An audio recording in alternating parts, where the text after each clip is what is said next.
본문을 보면 이렇죠. 우리 같이 읽어볼까요? 띄워주세요. 너희는 이렇게 같이요. 너희는 이렇게 기도하라. 하늘에 계신 우리 아버지요, 이름이 거룩히 여김을 받으시오며 나라가 임하옵시며 뜻이 하늘에서 이룬 것 같이 땅에서도 이루어지이다. 여기 보면 하늘에 계신 우리 아버지요 하면서 기도가 시작이 된다고 나누었었죠. 예수님은 먼저 우리의 마음을 하나님께 집중하게 하십니다. 그래서 우리가 하나님께 나아가고 하나님과 사귀면서 하나님과의 사귐을 통해 점차 하나님의 자녀다운 삶을 살 수 있게 됩니다. 그러면 무슨 일이 벌어지냐면 나를 통해서 하나님의 이름이 거룩히 여김을 받으시는 게 가능해지는 거예요. 하나님의 나라가 내 삶에 임하게 되고 하나님의 뜻이 나를 통해 내 주변으로 이 땅으로 이루어지게 되는 이러한 변화, 귀한 변화들이 가능해집니다. 예수님은 이러한 귀한 변화들을 우리의 마음속에 품고 지금 당장 우리의 삶이 저 수준까지는 안 된다고 할지라도 하나님 안에서 나의 변화를 마음에 품고 기도하기를 원하시는 거예요. 그러면 이 과정에서 하나님께 기도하고 하나님과 함께하는 과정에서 신약이 말하는 임마누엘, 하나님이 우리와 함께 하시는 것을 실제로 조금씩 더 깊이 경험하게 되는데, 그러면 무슨 변화가 생기냐면 내 삶 속에서 벌어지는 그 상황과 문제들을 바라보는 시각이 달라지게 됩니다. 왜냐하면 내가 혼자가 아니기 때문이죠. 하나님과 함께이기 때문인 거예요. 그래서 이어지는 기도가 이렇습니다. 세 번역으로 보면 오늘 우리에게 필요한 양식을 내려주시고, 예수님은 오늘 우리에게 필요한 양식, 그러니까 살면서 오늘 필요로 하는 것들을 하늘 아버지께 구하라고 하시는 거예요. 이게 하나님과 함께 우리의 일상을 살아가는, 나 혼자 살던 삶에서 하나님과 함께 살아가는 새로운 방식의 삶의 근간이 되는 겁니다. 내가 혼자가 아니라 삶의 모든 부분을 하늘 아버지께 이야기하는 거죠. 구하는 거죠. 이것을 마태복음 7장에서 더 분명하게 말씀하시죠. 우리가 너무나 잘 아는 말씀입니다. 구하라 그리하면 너에게 주실 것이요, 찾으라 그리하면 찾아낼 것이요, 문을 두드리라 그리하면 너에게 열릴 것이니. 그러면서 다시 강조합니다. 이어지는 8절에서 구하는 이마다 받을 것이요, 찾는 이는 찾아낼 것이요, 두드리는 이에게는 열릴 것이니라. 왜 이렇게 말씀하실까요? 왜 이렇게 자꾸 반복해서 강조하시는 걸까요? 하나님이 우리 한 사람 한 사람과 소통하기를 원하시기 때문이에요.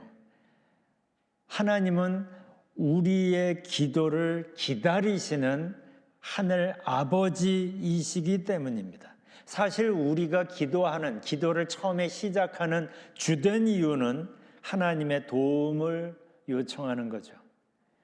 그런데 하나님은 그런 이유로라도 우리가 기도하기를, 그래서 죄 때문에 끊어진 하나님과 우리와의 관계를 다시 시작하고 싶으신 겁니다.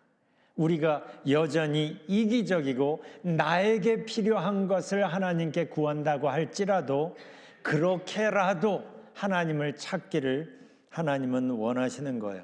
왜냐하면 그렇게라도 하나님과 다시 연결이 되어야 우리가 하나님 안에서 온전히 회복이 되고 진정한 행복을 누릴 수 있게 되기 때문이에요.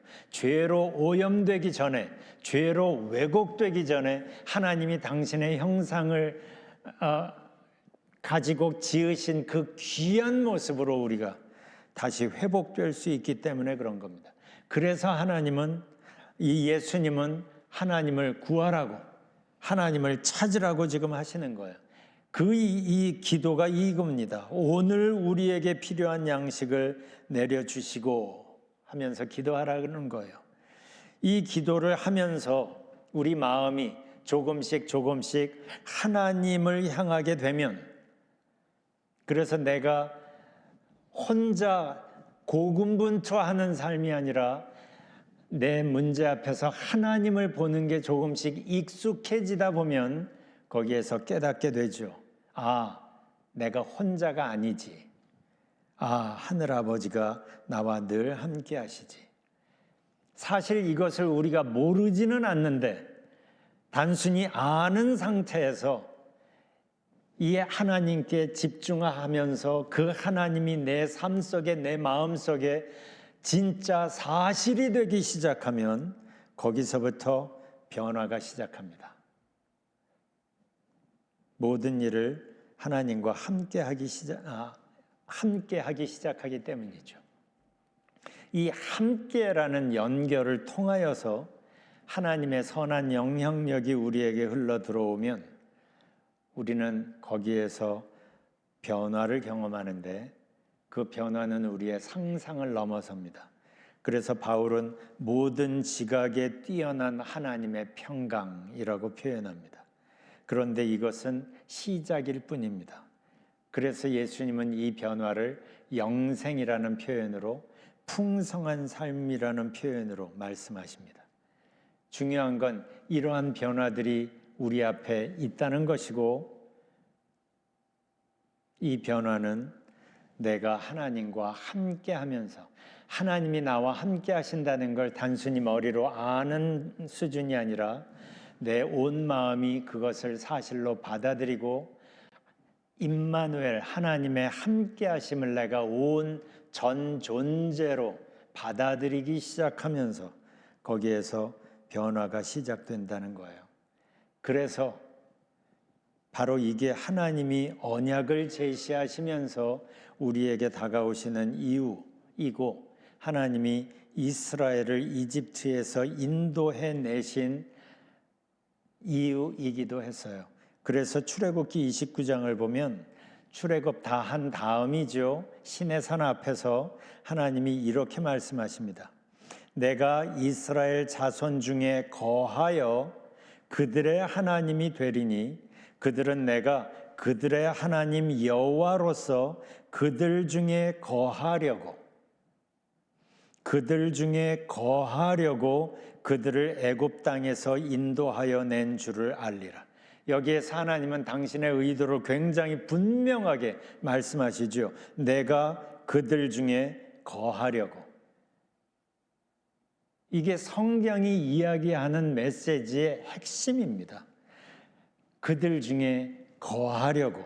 그래서 그들을 출애굽시키신 것이고, 그래서 그들과 지금 시내산에서 언약을 맺고 계시는 겁니다. 그런데 우리가 아는 것처럼 그 시내산 언약, 우리가 말하는 구약이죠. 옛 언약이 제대로 효력을 내지 못하니까 예수님의 십자가라는 새 언약을 우리에게 제시하시면서 우리에게 다시 오시는 거예요. 그래서 신약, 새 언약이 시작이 된 거죠. 이렇게까지 하시는 이유가 바로 이겁니다.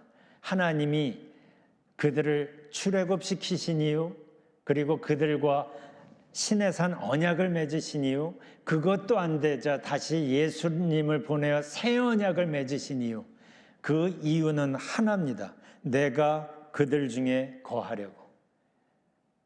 그래서 신약 맨 첫 장 마태복음 1장에서 임마누엘을 선언하는 겁니다. 우리가 하나님과 함께 해야, 하나님과 연결되어야 거기서 진정한 의미의 회복, 진정한 의미의 평화와 소망을 누릴 수 있기 때문이에요. 거기에서 예수님이 말씀하시는 영생을 우리가 맛보며 누릴 수 있기 때문입니다. 하나님과의 관계가 그래서 지속되는 게 너무너무 중요한데, 이 지속되기 위해서 필요한 게 신뢰입니다. 그래서 하나님이 이스라엘을 광야로 이끄신 겁니다. 광야에서 이스라엘이 생존을 위해 할 수 있는 것은 하나님을 의지하는 것 말고는 없었습니다. 생존을 위해 가장 중요한 게 먹거리잖아요. 그래서 하나님은 매일 아침 만나를 내려주셨죠. 그들은 매일 그날 먹을 만큼만 거두어야 했습니다.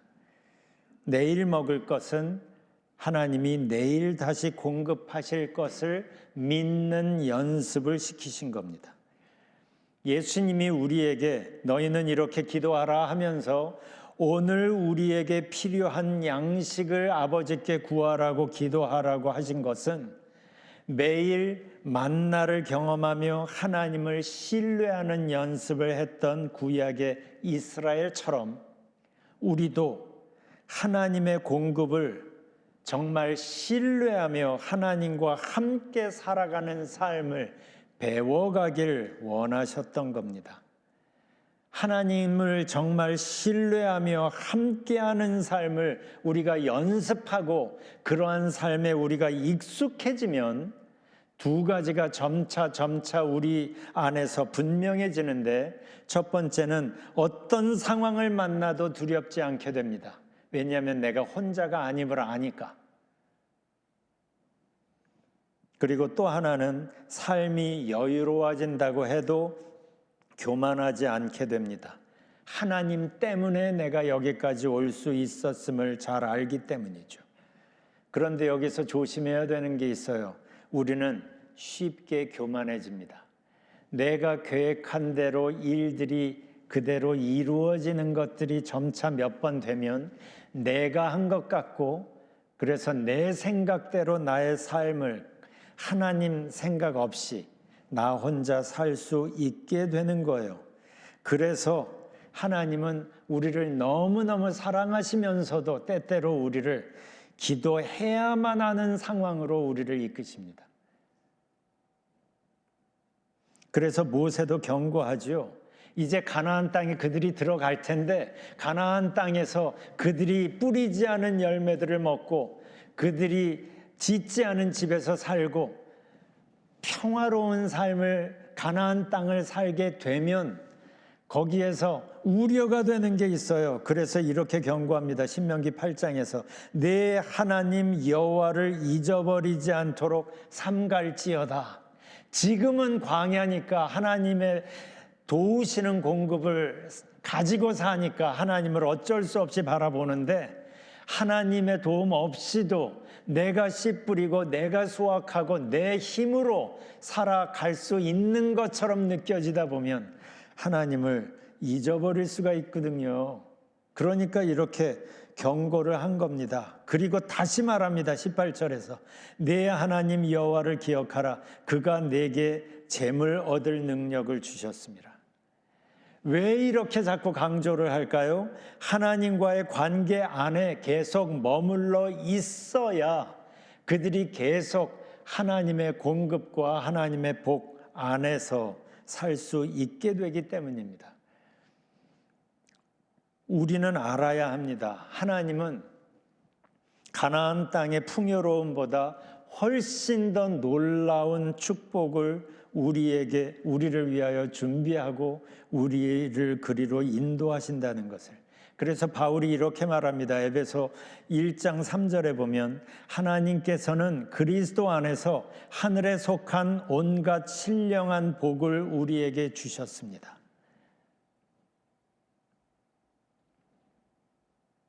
그래서 하나님 안에 계속 머물러 있는 게 중요한 겁니다. 그래서 일상을 하나님과 함께하는 게 참 중요한 겁니다. 하나님이 준비하신 하늘에 속한 온갖 신령한 복을 우리가 실제로 아는 정도가 아니라 맛보고 누리려면, 그리고 이 땅에서의 삶이 아니라 영원으로 이어지는 삶을 주님과 동행하려면, 그래서 이렇게 기도하라는 겁니다. 오늘 우리에게 필요한 양식을 내려주시고 내가 오늘 필요로 하는 것을 가지고 하나님을 바라보라는 겁니다. 하나님과의 관계를 계속 지속시키는데 우리가 꼭 짚고 넘어가야 할 게 있습니다. 바로 죄 문제죠. 이게 주기도문의 그 다음 이어지는 기도입니다. 세 번역으로 보면 우리가 우리에게 죄 지은 사람을 용서하여 준 것 같이 우리의 죄를 용서하여 주시고. 사실 죄에 대해 이야기하는 거 좋아하는 사람 없습니다. 그런데 성경은 유난히도 죄에 대하여 민감합니다. 죄를 자꾸 언급합니다. 우리는 여기서 알아야 합니다. 성경이 왜 우리를 죄인이라고 말할까? 그것은 과거에 내가 지었던 어떤 나쁜 짓 때문이 아니라 우리 안에 죄로 기우는 경향이 있다는 걸 알려주려는 거예요. 우리는 선과 악 사이의 중간 지점에 있다고 생각하지만 아니라는 거예요. 나도 모르게 죄로 기우는 경향이 우리 안에 있다는 것을 성경이 계속 강조하는 겁니다. 저는 저 죄로 기우는 경향을 직접 경험으로 알게 됐어요. 제가 초등학교 때 저희 아버님이 홍콩 선교사로 가셨습니다. 그래서 온 가족이 홍콩에서 살았습니다. 거기에서 집에서는 한국말을 쓰고 학교에서는 영어를 쓰고, 그 당시는 홍콩이 영국 식민지여서 영국식 브리티시 잉글리시를 제가 쓰고, 사회에서는 동네에서는 홍콩 친구들이니까 광동어를 쓰면서 살았습니다. 근데 제가 그 홍콩 친구들과 어울려 놀면서 제일 먼저 배운 게 뭔지 아세요? 욕이었어요. 그리고 아직도 기억하는 게 홍콩 욕입니다. 제가 혹시 여러분이 잘 이해 못하는 말을 혹시 하거든 그런 줄 아십시오.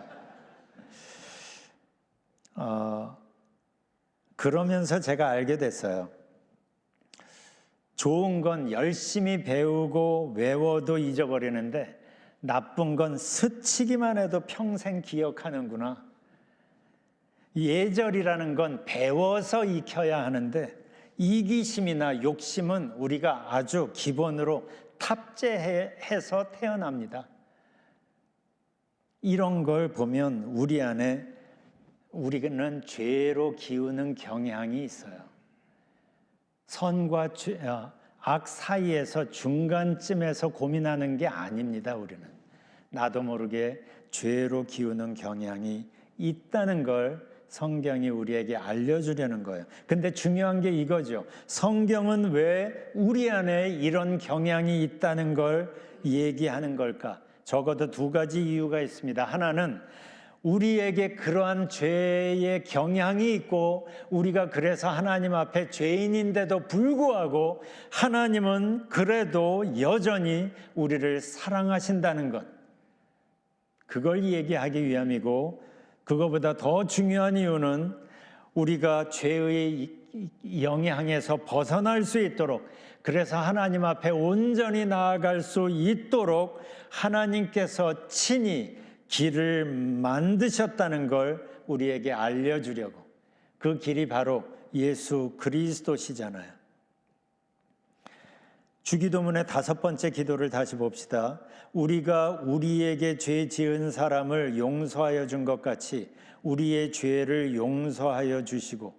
여기에서 보통 사람들이 자주 묻는 두 가지 질문을 잠깐 나눴으면 좋겠어요. 첫째는, 이건 특히 미국 사람들이 주로 하는 질문인데, 요 12절을 영어 성경으로 보면 이렇게 됐습니다. Forgive us our debts라고 돼 있어요. 킹 제임스 버전이나 NIV나 RSV나 요즘 요즘 새롭게 번역된 데는 sin이라는 표현을 번역을 한 영어 성경도 있기는 하지만 원래 정통의 성경을 보면 debts라고 되어 있어요. 왜냐하면 원어에도 debts라고 되어 있기 때문이에요. 왜 예수님은 여기에서 sin이라는 표현보다 debts라는 빚이라는 표현을 쓰셨을까? 전에도 말씀드린 것처럼 예수님은 이 주기도문에서 기도만이 아니라 하나님의 자녀로서 어떻게 살아가야 하는지 그 삶을 전반적으로 가르친다고 말씀드렸죠. 여기서도 그래서 예수님은 죄 문제만 따로 떼서 말씀하시지 않고 그 죄를 우리 인간관계 속에서 용서와 연결시켜서 죄 문제를 말씀하고 계세요. 그래서 다시 보면 우리가 우리에게 죄 지은 사람을 용서하여 준 것 같이 우리 죄를 용서하여 주시고 이렇게 되어 있어요. 그러니까 우리가 하나님의 자녀로서 이렇게 서로를 용서하고 사랑하고 이렇게 살기를 원하시는 거죠. 그런데 문제는 죄 용서는 사실 우리가 할 수 없는 영역이기 때문이에요. 죄 용서는, 용서의 권한은 하나님께만 있습니다. 그래서 예수님은 여기에서 죄라는 표현보다 빚이라는, 왜냐하면 빚을 탕감해 주는 정도는 우리도 할 수 있기 때문이죠. 그래서 죄라는 단어보다 빚이라는 단어를 지금 사용하고 있는 거예요. 두 번째, 더 많이 나오는 질문은 이겁니다. 용서의 순서에 관한 거죠. 우리가 우리에게 죄 지은 사람을 용서하여 준 것 같이 우리 죄를 용서하여 주시고, 이 말투를 보면 우리가 먼저 다른 사람을 용서해야만 하나님도 우리를 용서하신다는 건가? 성경은 하나님이 먼저 우리를 용서하셨다고 하셨는데 갸우뚱하게 됩니다. 여기에서 우리가 먼저 알아야 할 게 이겁니다. 예수님이 이 기도를 하나님의 자녀들에게 가르치고 있다는 점이에요. 그래서 주기도문이 하늘에 계신 우리 아버지여로 시작이 되잖아요. 이미 하나님과 관계를 맺은 사람들에게 지금 이 기도를 가르치는 겁니다. 우리는 하나님의 자녀예요. 그러니까 예수님 안에서 우리의 죄는 해결이 됐어요. 그런데 안타깝게도 우리의 삶을 보면 우리는 여전히 죄에서 자유롭지 못합니다. 여전히 살면서 죄와 유혹에 취약합니다. 흔들립니다. 그래서 우리는 하나님의 자녀로 하나님과 지속적인 사귐을 갖기 위해서 죄를 여전히 조심해야 되는 거예요. 벌받고 심판받을 것이 두려워서가 아니라 하나님과 나누는 교제의 기쁨을 놓치고 싶지 않기 때문이에요. 그래서 예수님은 여기에서 이미 하나님의 자녀된 사람들에게 죄 용서를 위한 기도를 하라고 지금 말씀하고 계시는 거예요. 저 기도, 표현이 우리에게 알려준 중요한 메시지가 있습니다. 하나님은 우리 인간관계에 아주 큰 관심이 있으시다는 거예요. 하나님은 하나님과 나와의 관계만이 아니라 나와 너 사이에 우리의 인간관계에 관심이 아주 많습니다. 전에도 말씀드렸죠. 그래서 구약의 율법을 봐도 하나님께 나아가는 그 내용의 율법보다 어떻게 살아가야 하는지를 다루는 율법의 내용이 훨씬 더 많습니다. 하나님의 관심이 거기에 더 많이 있다는 이야기죠. 우리의 인간관계를 하나님이 유심히 보신다는 것을 예수님은 마태복음 18장에서 하나의 비유로 가르치시는데 그게 용서하지 않은 종의 비유입니다. 우리는 이 비유를 잘 알죠. 어떤 종이 주인에게 10,000달란트 빚을 집니다.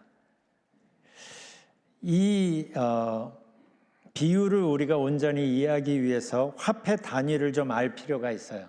우리에겐 달란트라는 표현이 굉장히 익숙하죠.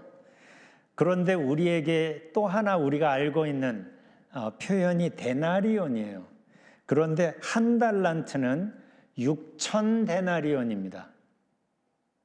잘 생각해 보세요. 그리고 한 데나리온은 노동자 하루 품삯이에요.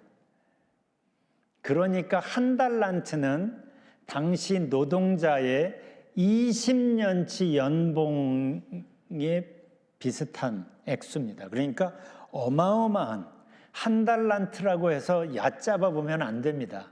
우리 주일학교에서는 한 달란트 가지면 곰인형 하나 사지만 원래 그런 액수가 아니에요. 6천 데나리온, 6,001 동안의 품삯, 거의 20년치 연봉입니다.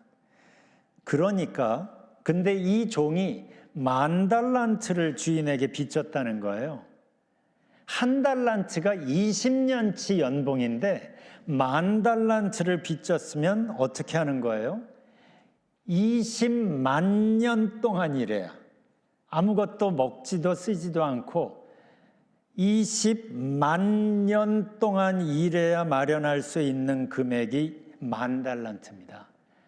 어떻게 20만 년 동안 일을 해요? 이건 아무리 애써도 갚을 수 없는 금액을 말하는 거예요.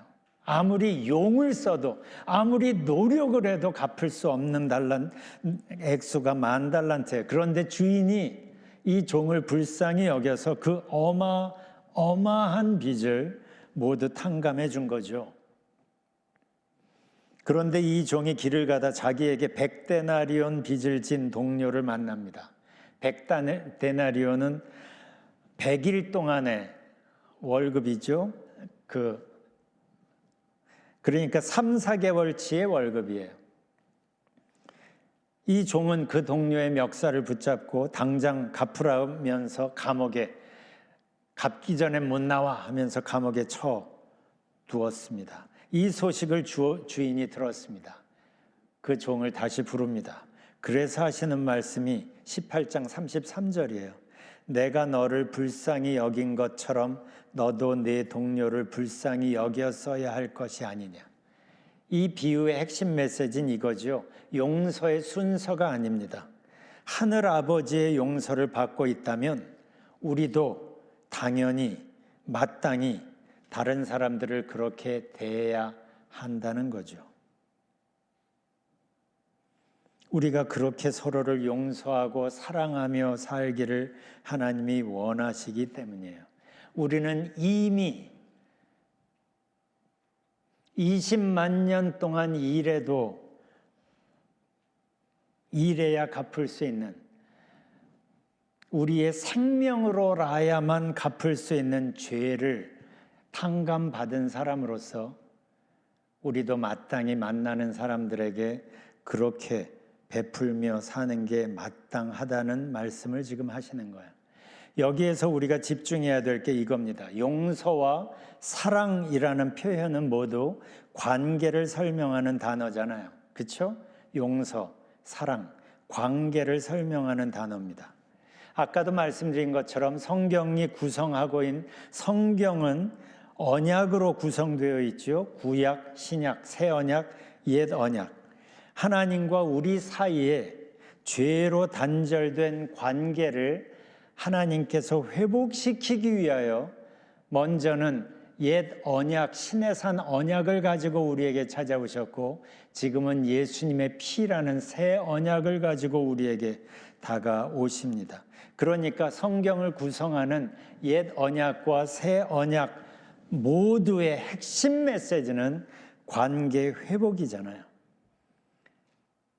그리고 하나님께서 시작하신 사랑을 통한 관계 회복은 이미 시작되었고 예수님을 통하여 우리에게 와 닿았습니다. 이제는 우리가 경험한 하나님의 사랑과 용서가 우리를 통해 우리 이웃들에게 전해지기를 하나님이 원하시는 거예요. 용서받았으니 용서하며 사는 것이 마땅하다 하시는 겁니다. 선지자 미가를 보면 우리 하나님을 이렇게 설명을 합니다. 쉬운 성경으로 보면 이래요. 미가 7장 18절을 보면 주와 같은 분은 없습니다. 주께서는 죄 지은 백성을 용서해 주시며 자비를 베풀기를 좋아하십니다. 우리의 모든 죄를 밟아 깊은 바닷속으로 던져주십니다.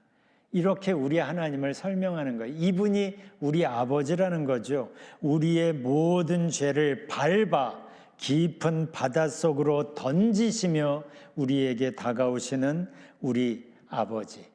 그래서 우리는 그분의 자녀가 된 거예요.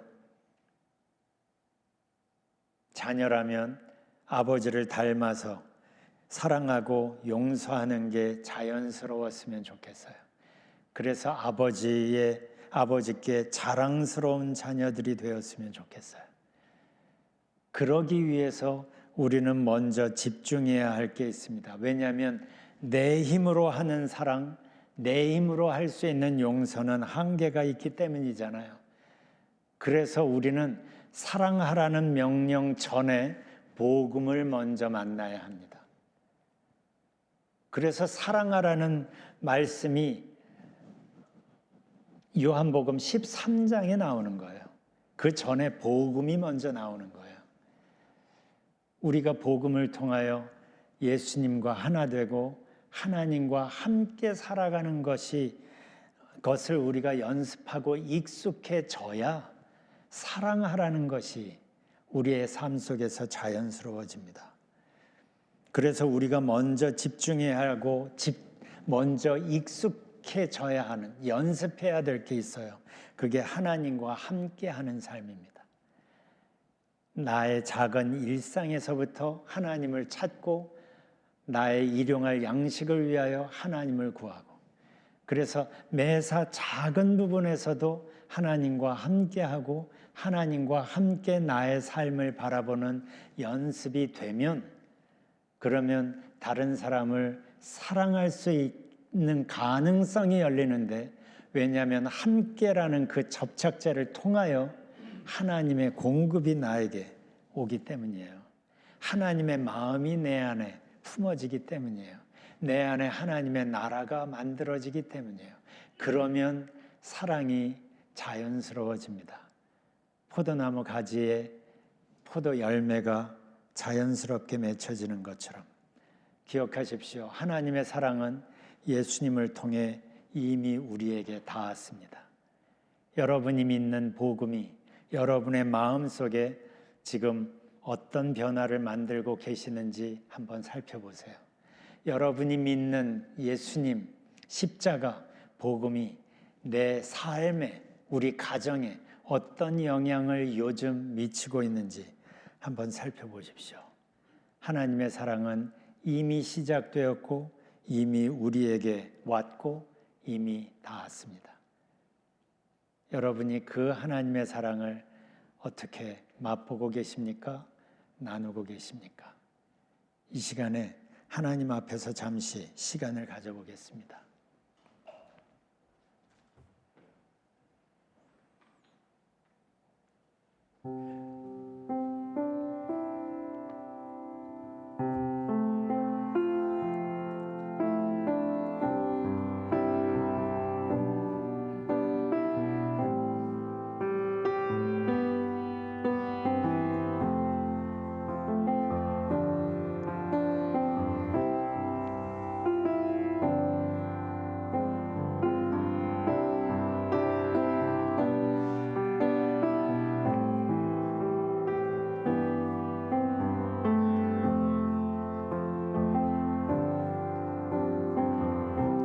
하나님, 우리가 여기에 있습니다. 우리를 사랑하시는, 우리가 사랑하는 하나님 앞에 우리가 여기에 있습니다. 이 예배 때만이 아니라 우리의 삶의 모든 순간순간이 하나님 앞에서 진행되기를 원합니다. 하나님께서 함께 하심을 우리가 온몸으로 의식하며 동행하기를 원합니다. 그래서 하나님의 아름다운 변화를 우리가 먼저 맛보게 하시고 그 사랑과 용서와 은혜와 축복과 영생이 우리를 통하여 우리 주변으로 흩뿌려지도록 우리를 사용하여 주옵소서. 이 사순절 동안 우리가 더욱 깊이 십자가 안으로, 하나님의 사랑 안으로 나아가기를 원합니다. 인도해 주세요. 사랑합니다. 예수님 이름으로 기도합니다. 아멘.